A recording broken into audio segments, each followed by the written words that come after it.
श्रीमद् भागवत गीता अध्याय 8। नमस्कार दोस्तों, राधे राधे। स्वागत है आप सभी का अपने YouTube चैनल राधा ज्ञान गंगा में। साथियों, भगवान श्री कृष्ण कहते हैं, समस्याएं हमारे जीवन में बिना किसी वजह के नहीं आती। उनका आना इशारा है कि हमें अपने जीवन में कुछ बदलना है।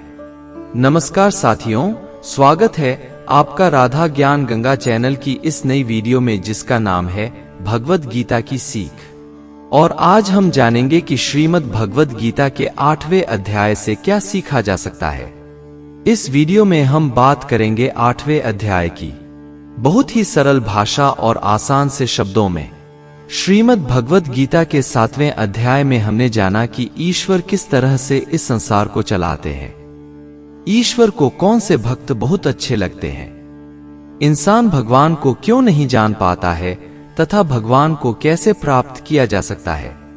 इसी क्रम में आज श्रीमद् भगवत गीता के 8वें अध्याय में हम जानेंगे कि भगवान क्या है और उनको कैसे प्राप्त किया जा सकता है, देवता कौन है, यह संसार कैसे चलता है और क्यों हमें आज से ही कठिन परिश्रम में लग जाना चाहिए। तो चलिए विस्तार से जानते हैं श्रीमद् भगवत गीता के 8वें अध्याय से मिलने वाली सीख और शिक्षाओं के बारे में। यह अध्याय संक्षेप में कुछ महत्वपूर्ण शब्दों और अवधारणाओं का वर्णन करता है, जिनका उपनिषदों में विस्तार से उल्लेख किया गया है। इसमें यह वर्णन भी किया गया है कि मृत्यु के पश्चात आत्मा के गंतव्य का निर्धारण किस प्रकार से होता है। देह का त्याग करते समय यदि हम भगवान का स्मरण करते हैं, तब हम निश्चित रूप से उन्हें पालेंगे। इसलिए अपने दैनिक कार्यों को संपन्न करने के साथ साथ हमें सदैव उनकी विशेषताओं, गुणों और दिव्य लीलाओं का चिंतन करना चाहिए। जब हम अन्य भक्ति से अपने मन को भगवान में पूर्णतः तल्लीन कर लेते हैं, तब हम भौतिक आयामों से परे आध्यात्मिक क्षेत्र में प्रवेश करते हैं। तत्पश्चात इस अध्याय में भौतिक क्षेत्र में स्थित कुछ लोगों की चर्चा की गई है। इसमें बताया गया है कि सृष्टि के चक्कर में ये लोग और इन पर निवास करने वाले असंख्य प्राणी कैसे इनमें प्रकट होते हैं और प्रलय के समय पुनः अव्यक्त हो जाते हैं। किंतु इस व्यक्त और अव्यक्त सृष्टि से परे भगवान का दिव्य लोक है। वे जो प्रकाश के मार्ग का अनुसरण करते हैं, वे अंततः दिव्य लोक में पहुंचते हैं और फिर कभी भी इस नश्वर संसार में लौटकर नहीं आते। जबकि अंधकार के मार्ग का अनुसरण करने वाले लोग जन्म, रोग, बुढ़ापे और मृत्यु के अनंत चक्करों में देहांतरण करते रहते हैं। इस अध्याय के प्रारंभ में अर्जुन श्री कृष्ण से कुछ प्रश्न पूछते हैं।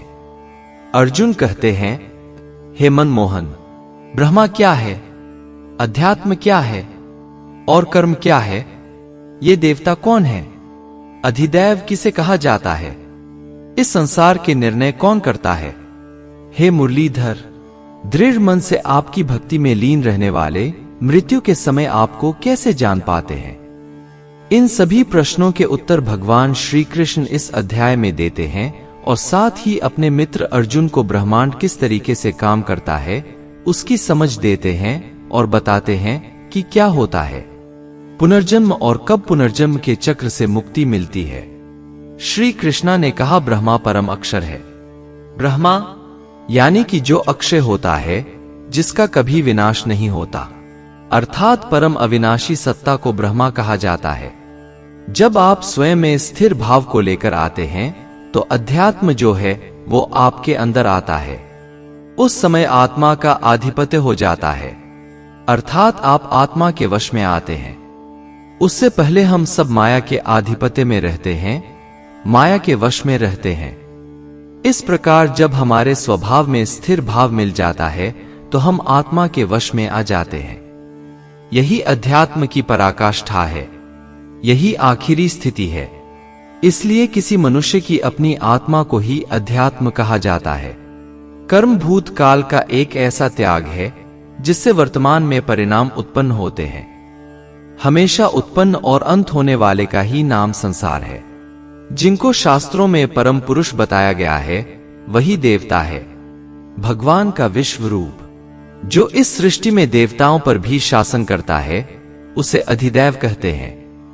सभी प्राणियों के हृदय में स्थित मैं परमात्मा अधियज्ञ या सभी यज्ञों का स्वामी कहलाता हूं। इस संसार का निर्णय करने वाला मैं ही हूं।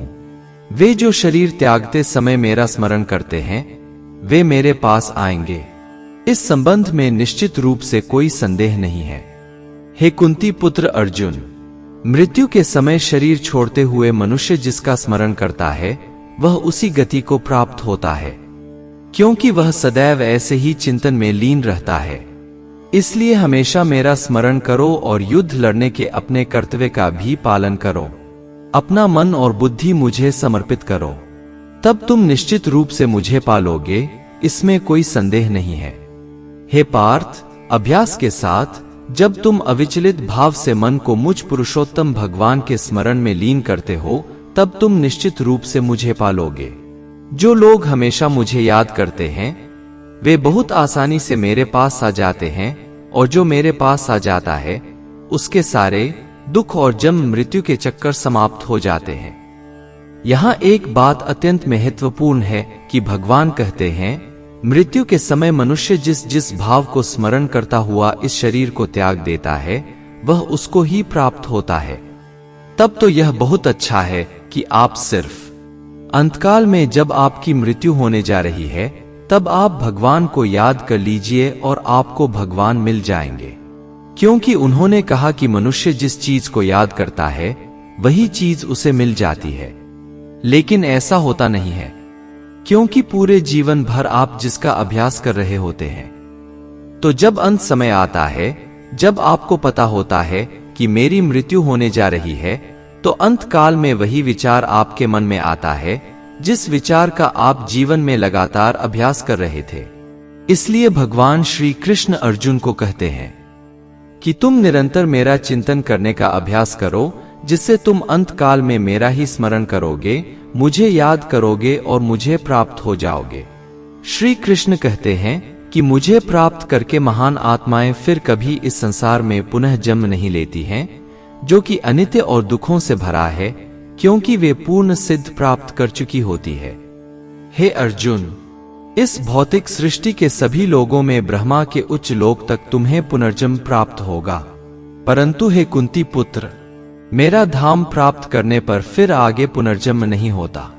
हे अर्जुन, इस भौतिक सृष्टि के सभी लोकों में ब्रह्मा के उच्च लोक तक तुम्हें पुनर्जन्म प्राप्त होगा, परंतु हे कुंती पुत्र, मेरा धाम प्राप्त करने पर फिर आगे पुनर्जन्म नहीं होता। ब्रह्मा का एक दिन पृथ्वी के 1000 युगों का होता है और एक रात भी 1000 युगों की होती है। ब्रह्मा के दिन की सुबह में ही संपूर्ण संसार का निर्माण होता है तथा रात के आरंभ में ही संसार फिर से ब्रह्मा में समा जाता है, और हर दिन ऐसा ही चक्कर चलता रहता है। लेकिन जो मेरे भक्त होते हैं वे जल्दी ही इस चक्र से मुक्त हो जाते हैं। हे अर्जुन, अब मैं तुम्हें वो 2 रास्ते बताऊंगा जिनसे होते हुए ही लोग या तो परम गति को प्राप्त होते हैं या फिर इस संसार में वापस आ जाते हैं। जब सूर्य का प्रकाश रहता है, शुक्ल पक्ष होता है और सूर्य उत्तरायण में होता है, तब शरीर छोड़ने वाले कर्मयोगी मेरे पास हमेशा के लिए आ जाते हैं। इसके विपरीत जब रात्रि होती है, कृष्ण पक्ष होता है और सूर्य दक्षिणायन में होता है, उस वक्त पर कर्मयोगी शरीर त्याग कर परलोक में बहुत समय तक तरह तरह के आनंद सुख भोग करके वापस जन्म लेते हैं। केवल एक योगी ही इस रहस्य को जानकर सब कर्मों के फलों का मुंह छोड़कर परम ब्रह्म को प्राप्त होता है।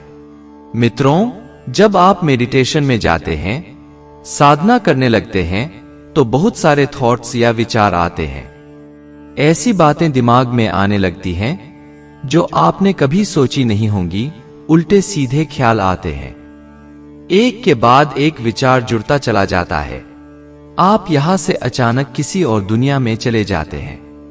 रिश्तेदारों से लेकर के, दोस्तों से लेकर के, ऑफिस की बातें सब दिमाग में घूमने लगती हैं। बस तभी आपको युद्ध करना है, उन सारे विचारों को हटाना है और एकमात्र परमात्मा का विचार लेकर आना है। इसलिए श्री कृष्ण ने अर्जुन से कहा कि निरंतर चिंतन कर और युद्ध कर।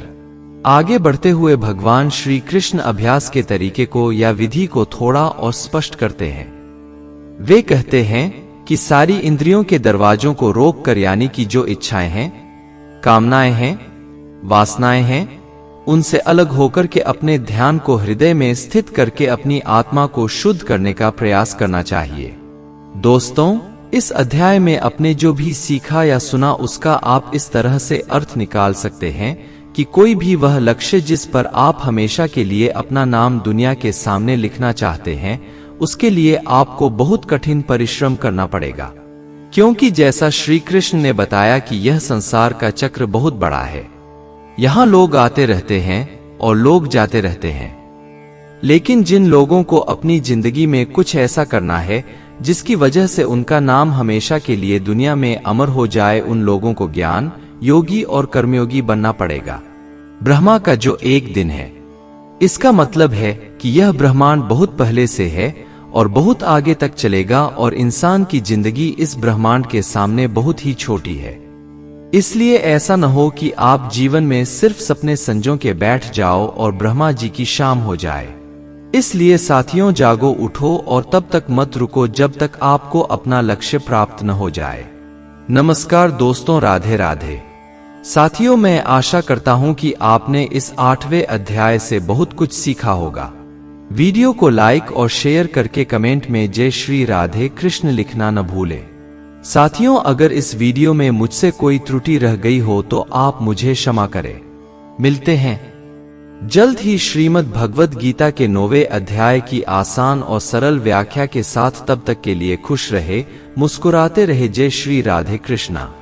नमस्कार दोस्तों, राधे राधे। दोस्तों, अगर आप हमारे चैनल पर पहली बार आए हैं तो इसे सब्सक्राइब जरूर करें और साथ साथ बेल आइकन ऑल पर दबाएं ताकि आपको आने वाली वीडियो की नोटिफिकेशन मिल सके।